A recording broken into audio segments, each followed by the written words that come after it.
Stewart, aka TalkManTalk, speaking to inspire. And today I am standing in the middle of a cornfield. And I wanted to shoot this video to talk about this principle that I think so many people don't really understand. You see, you don't have to tell me what kind of seed was put in this dirt. I know you can't pay me enough money to tell me that soybean seed was put in this dirt. This is a cornfield. This is a corn stalk, and I know that a corn seed produced this. There's a lot of talk on social media about who wrote the Bible, and it's not true, but they say the Bible's over 2,000 years old. I don't know that. I can choose to believe that. They say Moses wrote the first 5 books. I don't know that. I can choose to believe that. But in Genesis 1:11 it says, "And God said, let every seed produce after its own kind." Now, in 2016, that principle still applies. A corn seed will always produce a corn stalk if it comes up. And here's the principle. Words and deeds are just like seeds. They always produce after their own kind. It doesn't matter what a person's religion is, what color they are, what their social economic status is. An apple seed that sprouts will always produce an apple tree.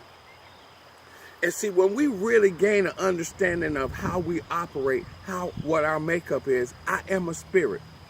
I live in a body and I have a soul. And my soul, my mind, will, and emotions is just like this soil right here. You see the soil right here? The soil does not dictate the harvest. It is the seed that's sown into the soil that dictates the harvest. So the words that I speak go into my ear, into my soul, and it will produce the harvest. A lot of people say, this young generation has gone haywire. Well, guess why? Because there are seeds that has been sown in them to produce that kind of harvest. But here's the good news.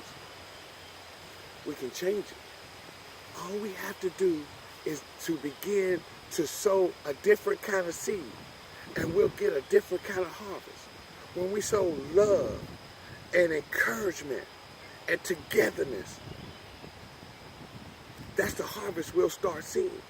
That's what we need to be preaching. All of this religious and traditions, and I call it spooky pookiness, man, you can throw that out the window, because it does not change the condition of people's lives.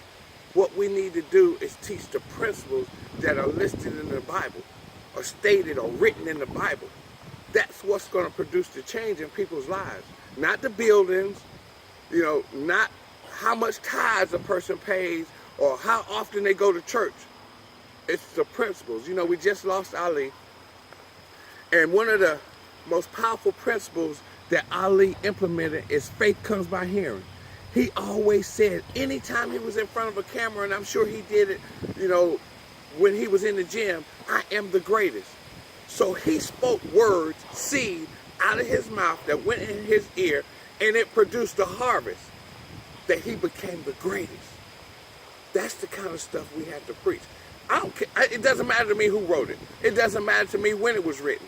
All I need to do is get the understanding of how to operate in it and apply it in my life and grow the kind of harvest that I want. I grew up on a 500-acre farm, so I know for a fact every seed produces after its own kind. We had, corn and soybeans and watermelons and peanuts and sweet potatoes. Every time we put those seeds in the ground, that's the kind of harvest we receive. We lived off the land. We had to understand that principle. Now, there are some other steps that have to take place with the soil, because the right seed produces the greatest harvest in the right soil. And that's what I help people with. A lot of pastors don't allow me to come and speak. But if you're looking for a speaker to help understand this principle and break it down and unpack it so people can apply it in their lives and live a higher quality of life, contact me, Tim Stewart, aka TalkManTalk, speaking to inspire. Remember, words and deeds are just like seed. They always produce after their own kind. Peace.